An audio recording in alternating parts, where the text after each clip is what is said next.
de júbilo, vinde aclamai, com coração transbordante de graças, seu grande amor todos vinde louvai.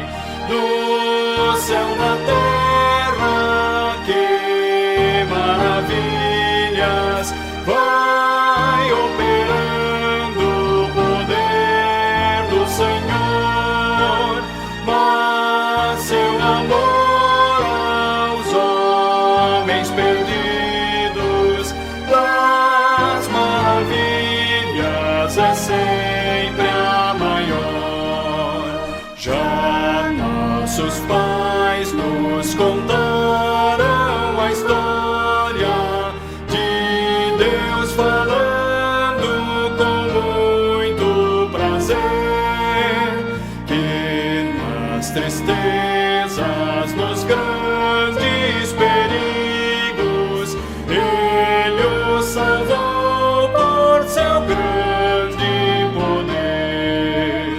No céu, na terra, que maravilhas vai operando o poder do Senhor, mas seu amor aos homens perdidos das maravilhas é sempre a maior.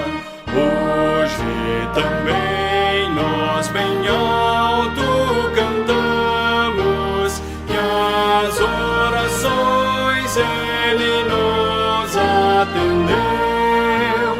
Seu forte braço que é tão compassivo, em nosso auxílio Ele sempre estendeu.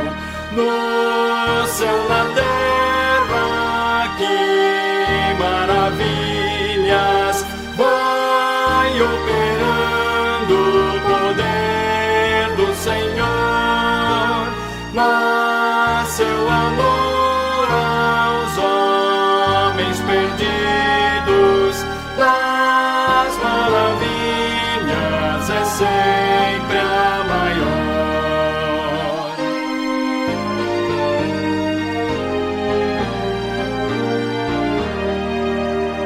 Como até hoje, daqui para frente, Ele será nosso eterno poder, nosso castelo bem forte e seguro, e nossa fonte de excelso prazer. No céu, na terra, que maravilhas vai operando o poder do Senhor, mas seu amor aos homens perdidos das maravilhas é sempre a maior.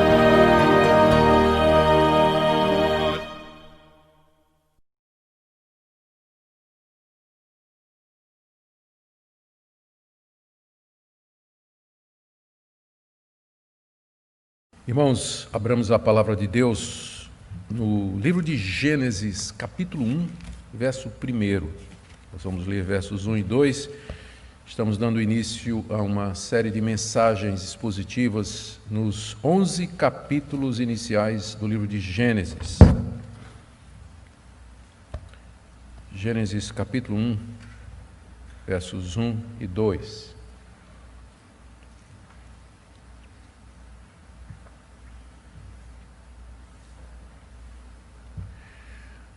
Ouçamos a leitura. Gênesis capítulo 1, versos 1 e 2. No princípio, Deus criou os céus e a terra. A terra era sem forma e vazia.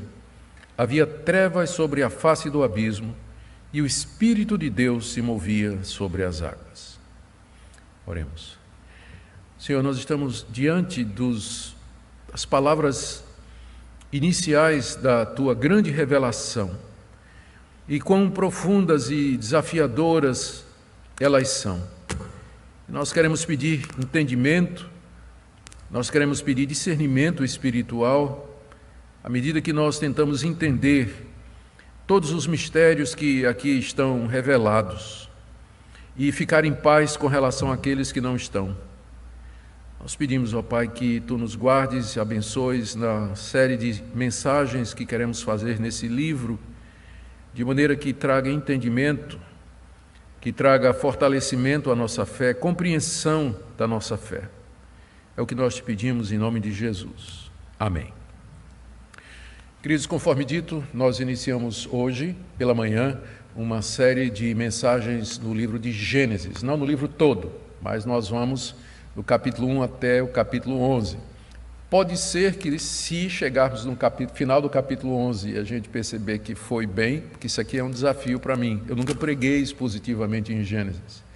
Então, se até o capítulo 11 a gente vê que está indo bem, dando certo, a gente arrisca até os 50, não é?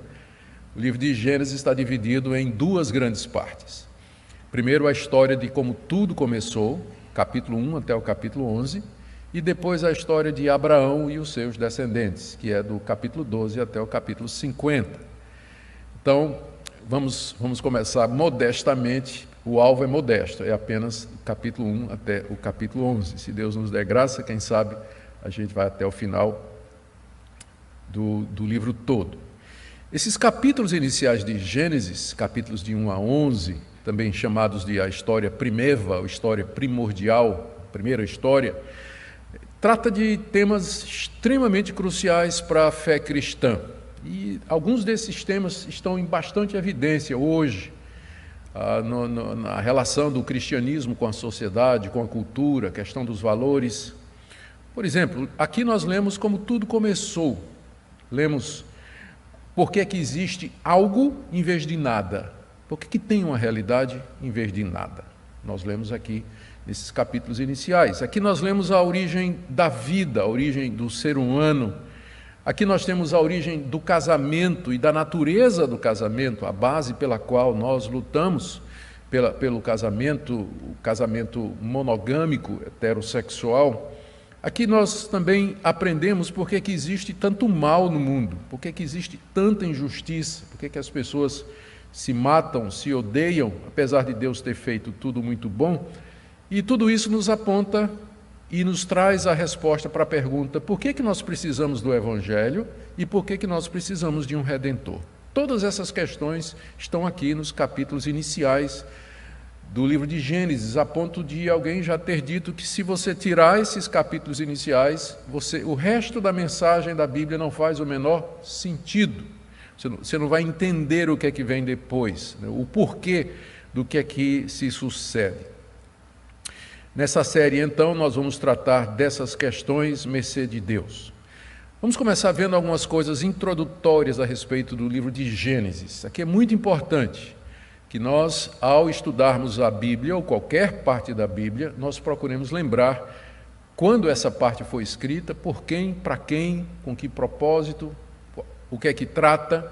Não é que isso é essencial para nós termos acesso ao significado do texto, significado salvador. Porque de alguns livros a gente não sabe nem quem é o autor, nem quando foram escritos. Entretanto, qualquer pessoa, lendo a Bíblia com o uso ordinário, o uso normal das suas facilidades, pode chegar ao conhecimento salvador de Jesus Cristo, lendo a Bíblia normalmente. Mas você tendo o conhecimento mais aprofundado dessas circunstâncias, isso lhe dá uma clareza maior em você entender a mensagem da Bíblia. Por isso que nós queremos fazer algumas questões, ou trazer algumas questões introdutórias aqui. Primeiro, Gênesis é o primeiro livro da Bíblia, seu nome significa princípio, palavra grega, hebraica, bereshit, que é logo a primeira palavra. Então, é isso que dá o nome ao livro de Gênesis, ele é o livro do princípio. E ele sempre é tratado e referido na Bíblia juntamente com os 4 outros livros que vêm depois: Êxodo, Levítico, Número e Deuteronômio. Esses 5 livros formam o Pentateuco, ou a Torá, ou a lei. E eles todos são atribuídos a Moisés. E essa é a nossa posição.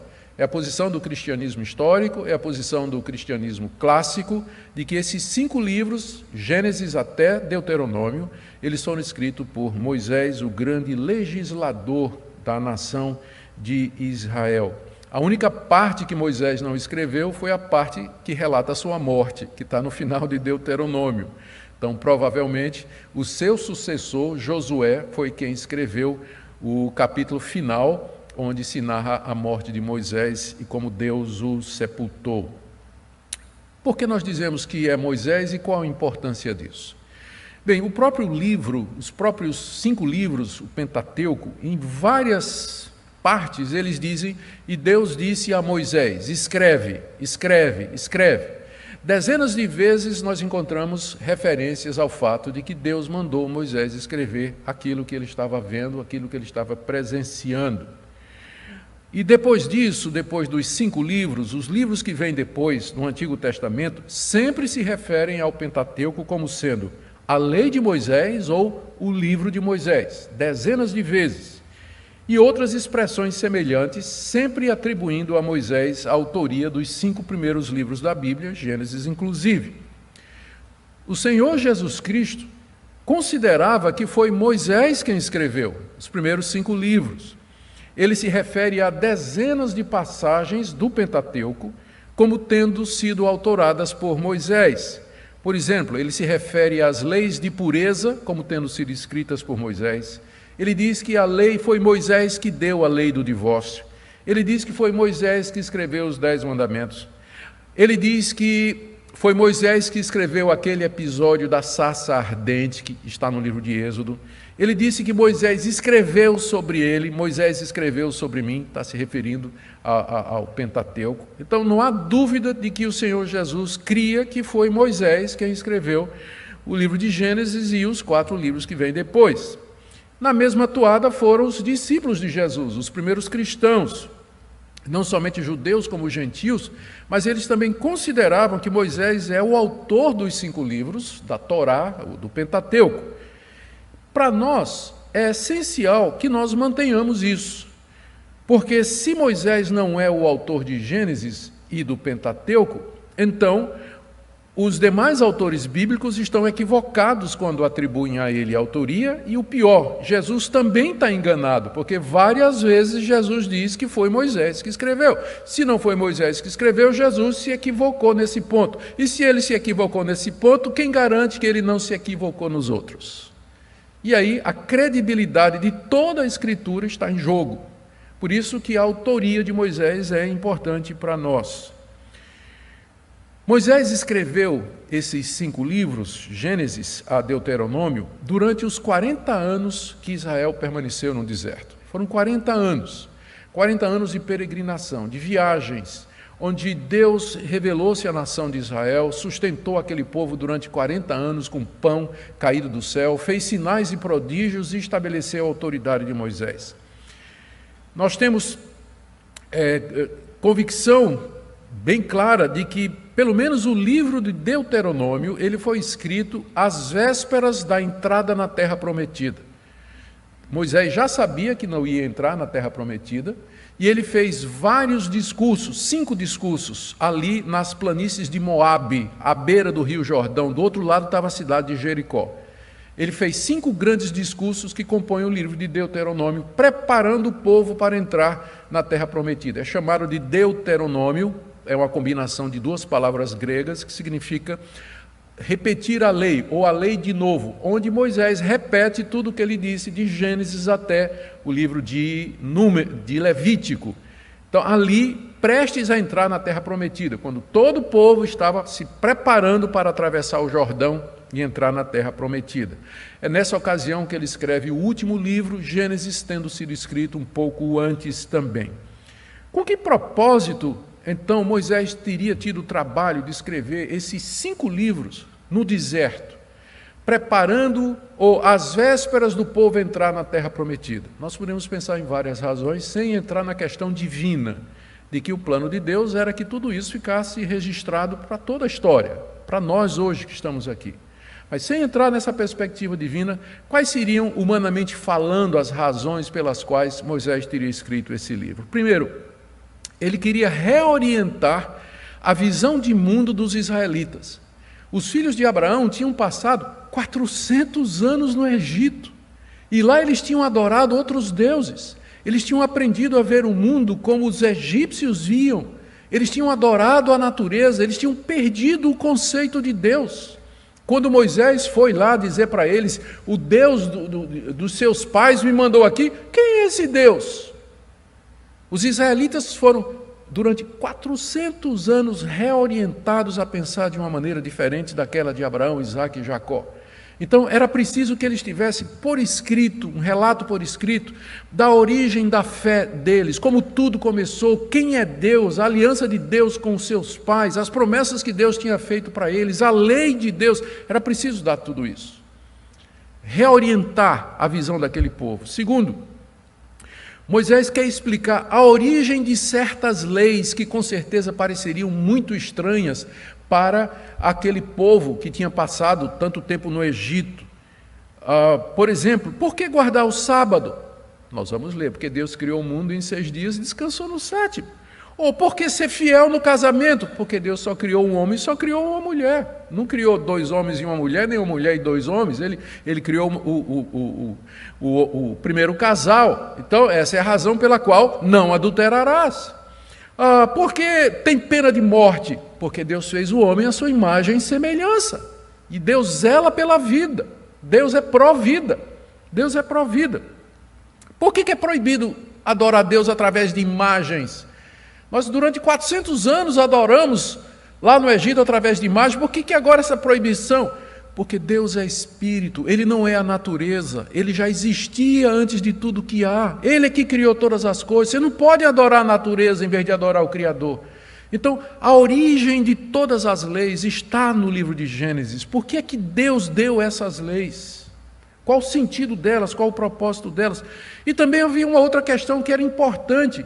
Qual é a base moral para a gente invadir essa terra, matar esse povo e tomar conta dessa terra? Nós vamos saquear esse povo. São 7 nações que estão em Canaã. E Deus está mandando que a gente vá lá, destrua essas nações e se aposse da terra deles, da riqueza deles, das vinhas. Por que isso? Resposta: porque Deus criou a terra. Ele criou tudo o que existe, portanto Ele dá a quem Ele quer. Ele pode fazer da terra o que Ele quiser. Por isso Ele está dando a vocês essa terra. É dele para Ele dar a quem quiser. A escritura do universo está na mão de Deus. Ele dá a quem Ele quer. E além do mais, como Ele é o Criador do homem, e porque o homem caiu, Deus se reserva o direito de julgar as nações, de castigar as nações, e vocês vão entrar como instrumento do juízo de Deus contra esses povos que se desviaram dele. Era preciso explicar aos israelitas qual é a base moral pela qual eles iam entrar ali naquela terra e destruir todas aquelas nações e tomar posse da terra deles. Era preciso mostrar também a superioridade de Deus aos deuses do Egito e aos deuses dos cananeus, os povos que habitavam naquela terra. Lá no Egito, os israelitas tinham adorado o Deus Sol, mas agora eles vão aprender que Deus criou o Sol. Deus criou o Sol. Deus é superior a todos os deuses do Egito e superior aos deuses que eles vão encontrar ali em Canaã, que são adorados por aqueles povos. Por que nós? Eles poderiam perguntar. Porque diante de tantas nações, o poderoso Egito, a grande Mesopotâmia, por que somente a nós Deus escolheu? E a resposta está no livro de Gênesis. Porque Ele amou Abraão, Ele chamou Abraão, escolheu Abraão de entre todos e disse: eu faço uma aliança contigo e com a tua descendência. Entende por que Gênesis é importante? Ele dá a base de tudo mais, Ele explica tudo. E o povo precisava saber isso antes de entrar na terra prometida. Precisava saber que Deus tinha feito uma aliança com Abraão e com seus descendentes, que Deus tinha prometido dar aquela terra. Há 400 anos atrás, Deus tinha prometido que aquela terra seria deles. Deus fez uma aliança que tinha condições que precisavam ser obedecidas e tinha também promessas, e a mais importante era de que deles viria aquele que seria o Salvador do mundo. Em tua descendência serão benditas todas as nações da terra. Por isso que Moisés escreveu Gênesis. Por isso que ele escreveu antes de entrarem na terra prometida. Por isso que Gênesis está na Bíblia. Por isso que o nome é Como Tudo Começou. O início de tudo. Por isso que sem Gênesis o resto da Bíblia não faz sentido. Não faz sentido. A gente pergunta, né, como é que Moisés soube de tudo isso? Quais foram as fontes que Moisés usou para escrever? Ele certamente não estava lá no início, né? Então como é que ele sabe que foram 7 dias? Como é que ele sabe a sequência? Ele não estava lá no jardim quando o homem caiu. Quais são as fontes de informação para Moisés ter escrito esse livro? Com certeza, em primeiro lugar, revelações diretas de Deus. O tempo todo, no Pentateuco, Moisés aparece como sendo aquele com quem Deus falava, como quem fala com seu amigo. Deus aparecia a Moisés e eles conversavam cara a cara, cara a cara. Então, quanta coisa Moisés não recebeu diretamente de Deus. Além disso, haviam as tradições orais que remontavam lá ao próprio Éden. Adão passou para os seus filhos, o que é que aconteceu? Que passaram para os seus filhos de geração em geração. Deus preservando até que chegasse em Moisés a tradição oral daquilo que tinha acontecido lá no início, o testemunho ocular de quem esteve lá, Adão e Eva, até chegar a Moisés. Já tinha algumas fontes escritas, inclusive, que circulavam com algumas dessas histórias. Nós lemos no Pentateuco menção ao livro dos justos. Livro dos justos. Que livro é esse? A gente não tem ideia, mas é uma fonte escrita que talvez foi usada por Moisés para compor o Pentateuco e que remonta lá ao começo. É verdade que havia relatos da criação entre outros povos, nós sabemos disso. Além do livro de Gênesis, você encontra relato entre os sumérios, você encontra relatos babilônicos e dos egípcios a respeito de como tudo começou, de como as coisas tiveram origem. E Moisés era versado em toda a sabedoria e toda a ciência do Egito, nos diz lá o livro de Êxodo. Ele foi criado na corte de Faraó, ele tinha acesso a todas essas cosmogonias, é o nome que a gente dá, a origem dos céus, ou teogonias, a origem dos deuses. Isso era comum naqueles povos, Moisés tinha acesso a tudo isso. E é interessante que essas histórias, né, elas falam sempre de que no começo era um caos primitivo. As águas e as trevas sempre existiram e os deuses brigavam entre si. Tinha um Deus que era o Deus principal que queria manter ordem, mas os subdeuses viviam brigando, era uma confusão. Que diferença, se você um dia tiver a oportunidade, leia o relato das teogonias ou cosmogonias dos pagãos, descrevendo como é que tudo começou, e compare com o relato de Gênesis. Você vai ver que diferença marcante. O que nós temos aqui é o relato verdadeiro que foi preservado por Deus de como tudo começou. Deus, através da descendência de Sete, uma vez que Abel morreu, da descendência de Sete, Deus veio preservando via Noé e até chegar em Moisés, que relatou e que serve de base, então, para o livro de Gênesis que nós temos aqui.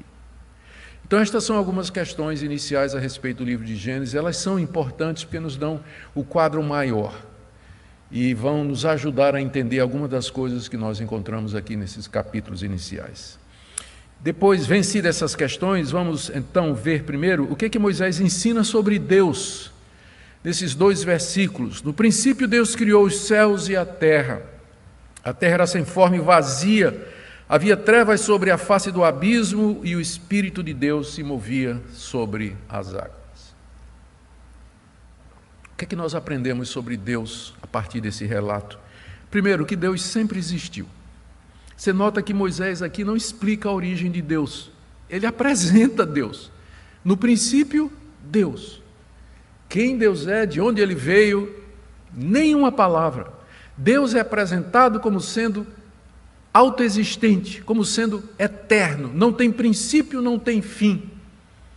Ele já existia antes do mundo ser criado.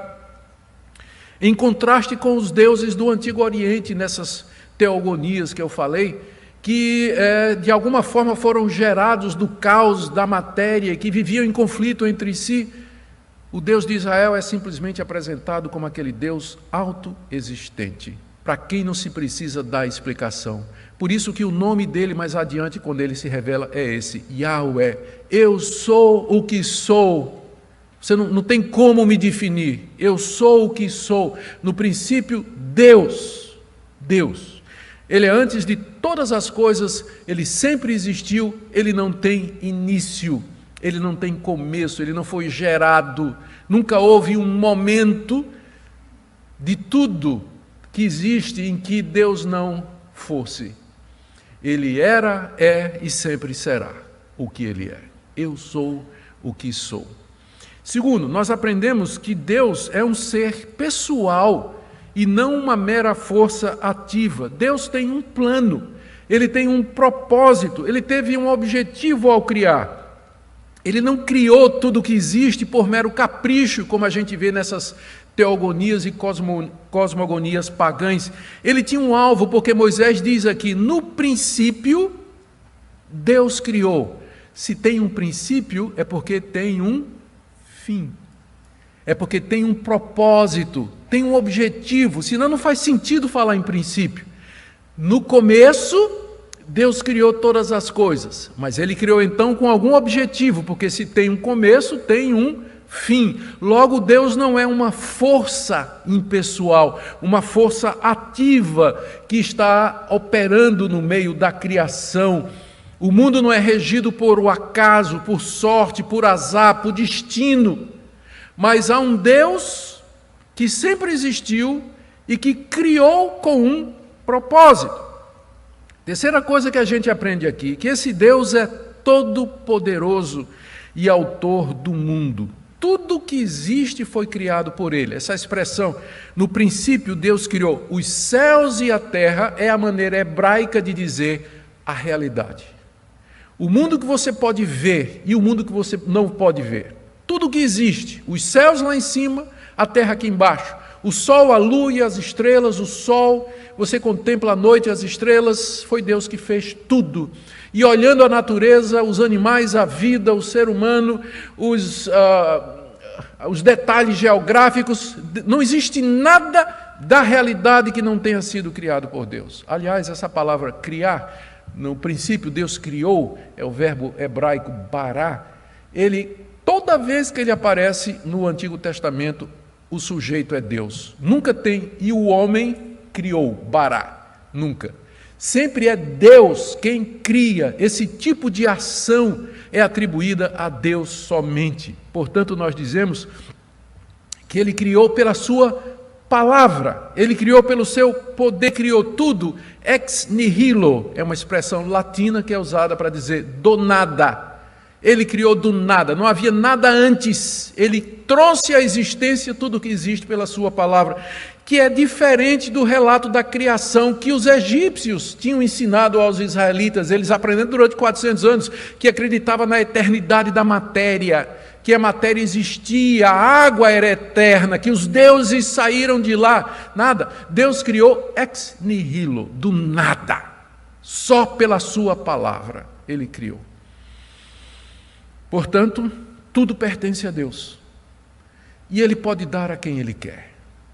Ele salva quem ele quer, ele entrega a terra a quem ele quer, ele faz o que ele quer com a sua criação, porque ele é o Deus todo-poderoso. Aliás, o nome para Deus aqui, Elohim, é o nome que também é usado em toda a Bíblia hebraica, às vezes para Deus e às vezes para os deuses, inclusive na forma plural, não está falando da Trindade ainda.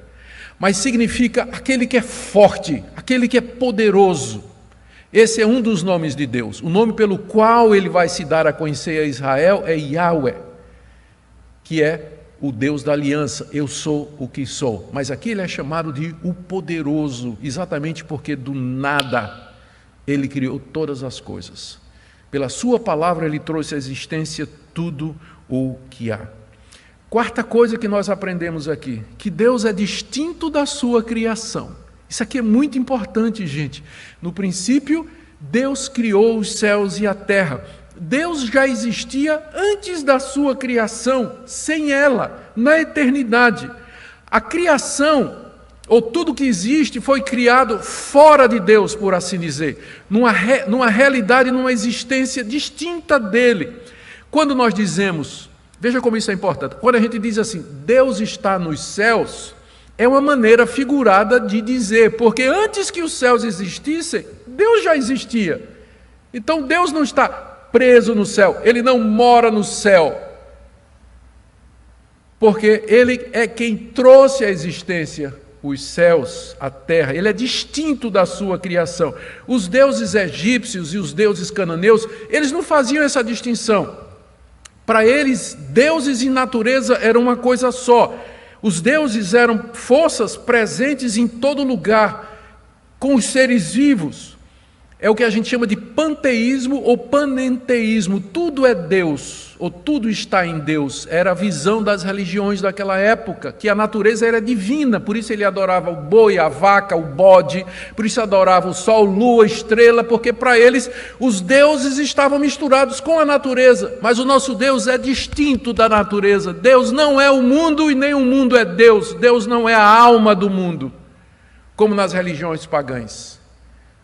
Ele é completamente diferenciado. Aliás, foi isso que deu origem à ciência moderna, se vocês nunca se perceberam do fato. Já se perguntaram por que é que a ciência moderna ela nasce na Europa cristianizada, período medieval, quando já existiam civilizações mais antigas e de muito conhecimento, como os gregos, como os egípcios, a China, que são culturas milenares, bem antes da Europa cristã medieval. É porque todas essas culturas eram panteístas.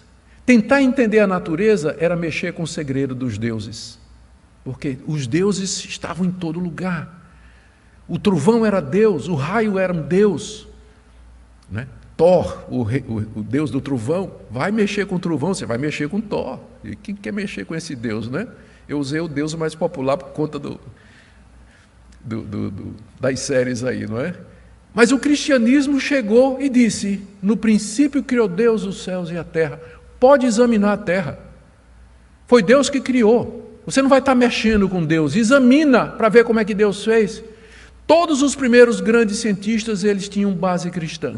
Eles nos deram os modernos ramos da ciência exatamente porque o cristianismo desmistificou a natureza e permitiu que o homem começasse a analisar suas leis, criar a ciência e daí a tecnologia para o bem da humanidade. Hoje o cristianismo está sendo afastado da academia, mas não pode negar a sua herança. Os modernos ramos da ciência moderna nasceram exatamente do interesse do homem descobrir como o universo funciona. Isso só foi possível porque o cristianismo desmistificou, desdeificou a natureza e disse, Deus não é a natureza, nem a natureza é Deus. Deus criou toda a realidade. Ele é distinto da sua criação. E é por isso, agora, uma implicação para a época de Moisés, que Deus não aceita ser adorado através da natureza. Por isso que ele diz que não quer imagem. Por isso que você não pode fazer representações de Deus, você não pode adorar um bezerro de ouro como se fosse Deus, você não pode adorar o sol como se fosse Deus, você não pode adorar a lua como se fosse Deus, você não pode adorar o homem como se fosse Deus, porque ele é distinto da sua criação. Importante esse ponto, para você entender o cristianismo. Por que é que nós somos monoteístas e não temos imagens? É exatamente pela noção de Deus, por conta desses versículos aqui no início de tudo. Quinto, nós aprendemos que embora Deus Ele não é a sua criação e não deve ser confundido com ela, entretanto Ele está presente. Nós vamos ver no verso 2 que o Espírito de Deus pairava sobre as águas. Deus presente. Ele não é a sua criação, mas Ele age nela, Ele está ativo nela, por isso que tudo lhe obedece. Ao contrário das cosmogonias cananitas, onde os deuses do caos traziam problema ao Deus principal, Deus aqui é o Deus transcendente que está sobre a sua criação, trazendo ordem. O Espírito de Deus pairava sobre a face das águas. E por último, nós aprendemos a respeito do nosso Deus, que existe uma pluralidade de pessoas em Deus. Verso 1, Deus criou. Verso 2, o Espírito de Deus. A palavra Espírito, ruach, em hebraico, significa vento também. Só que não tem como traduzir vento aqui, no sentido de sopro. A tradução correta é o Espírito de Deus. O Espírito de Deus pairava sobre a face das águas. Mais adiante, nós vamos ler no verso 26, façamos o homem à nossa imagem e semelhança. Quem são estes? Né? Façamos, é plural. Ou no capítulo 3, verso 22, o homem se tornou como um de nós. Ou no capítulo 11, verso 7, desçamos e confundamos a linguagem do homem, no episódio da Torre de Babel. Aqui você já tem o princípio, a semente da doutrina de que o Deus de Israel é uma pluralidade de pessoas. É um único Deus, mas nele você tem o Espírito e a palavra com a qual ele criou todas as coisas. Início do Evangelho de João. No princípio era o verbo é a palavra, haja luz, haja isso, haja aquilo. No princípio era o verbo, e o verbo estava com Deus, e o verbo era Deus. Deus Pai, Deus Filho e Deus Espírito Santo. Vamos correr agora para aprender o que é que Moisés ensina sobre o mundo, né? Eu tinha pensado ingenuamente que 2 versículos dariam para fazer dentro do tempo aqui, mas é muita coisa, né, que a gente tem. Vamos lá. O que é que Moisés ensina sobre o mundo? Primeiro, que os céus e a terra representam toda a realidade visível e invisível. Quando ele diz os céus, se refere ao sol, luas, estrelas, e terra, o nosso mundo observável, tudo que neles há. Segundo, que o mundo, tudo que existe, teve um começo. O mundo não existiu sempre. Ao contrário do conceito pagão de que a matéria e a água eram eternos e que os deuses vieram de lá. Portanto, o mundo não é autoexistente, mas ele depende de Deus. Terceiro, o mundo não é divino e nem Deus é o mundo. Já falei sobre isso. Quarto, o mundo e tudo que nele há foram criados em etapas, e não tudo e todos de uma única vez. Você vê que no verso 1, é dito que no princípio Deus criou os céus e a terra. E no verso 2 diz que a terra era sem forma e vazia.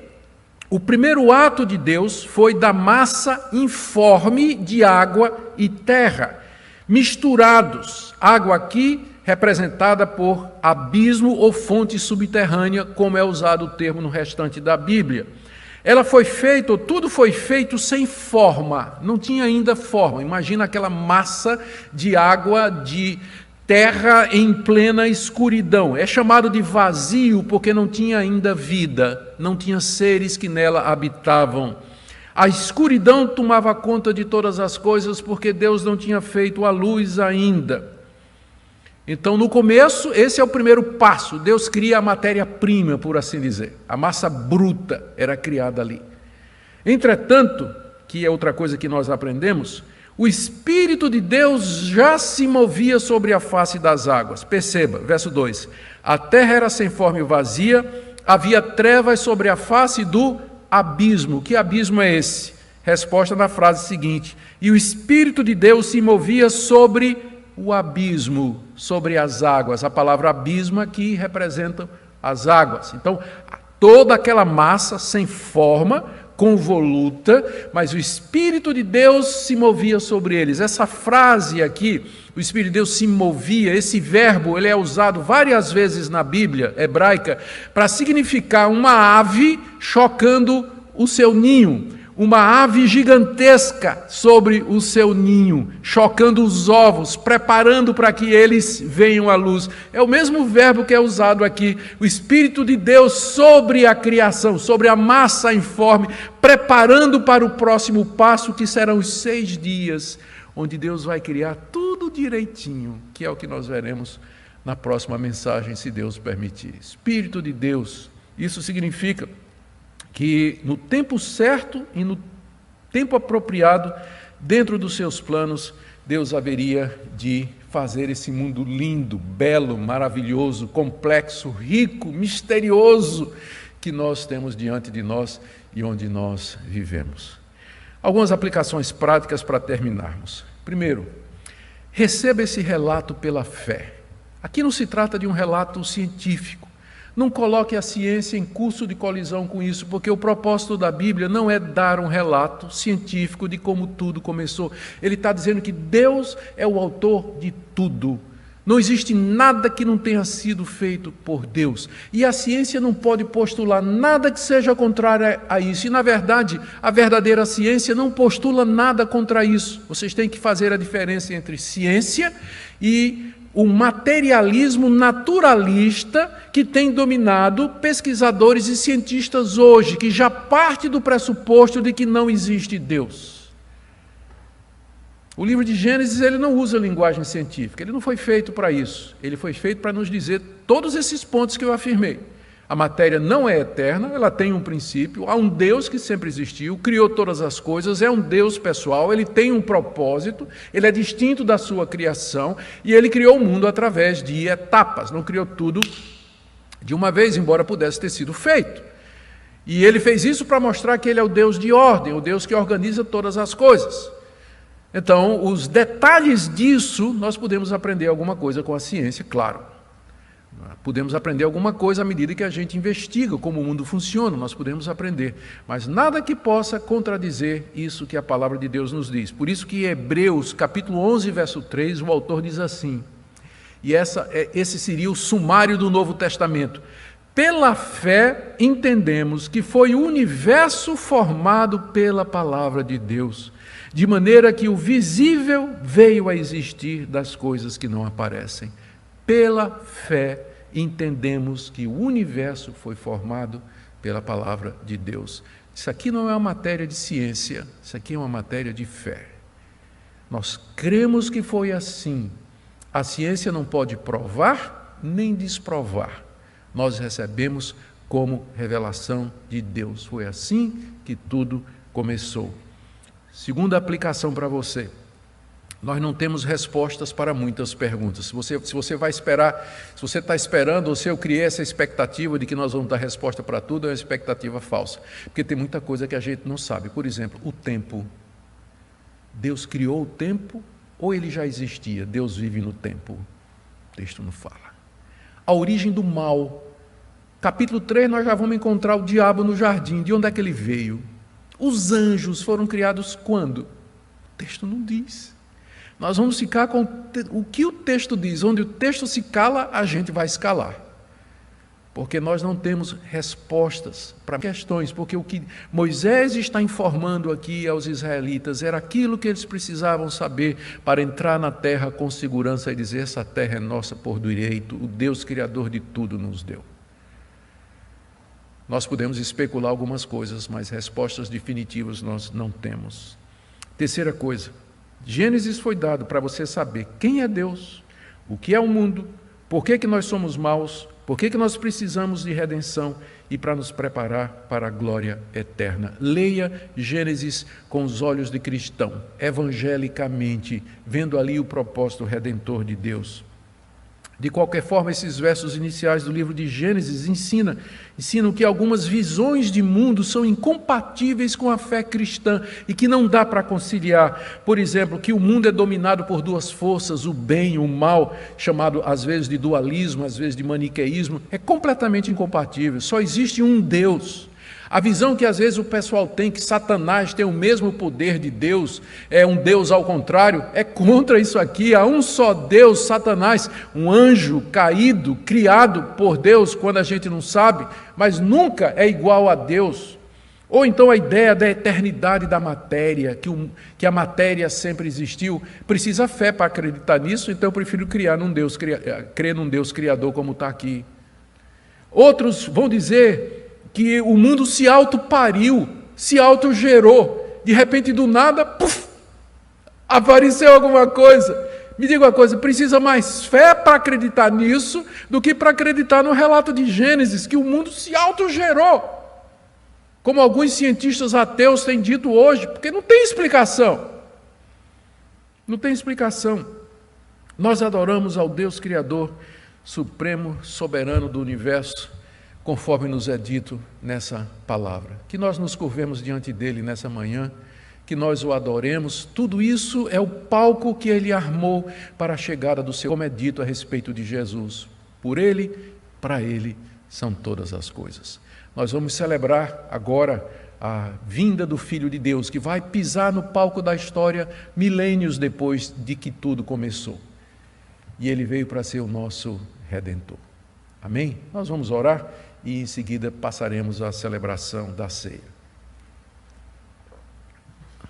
Nosso Deus, nós bendizemos o Teu nome, porque Tu és o único Deus verdadeiro, autor e criador de tudo. Diante de Ti nos curvamos, agradecidos por Tua revelação. Agradecidos, ó Deus, porque sabemos que estás no controle de tudo. E agradecidos porque o Senhor nos chamou e abriu os nossos olhos para nós entendermos o verdadeiro Deus e a vida eterna mediante Jesus. Abençoa o tempo que teremos agora de celebração da ceia. Por amor de Jesus. Amém.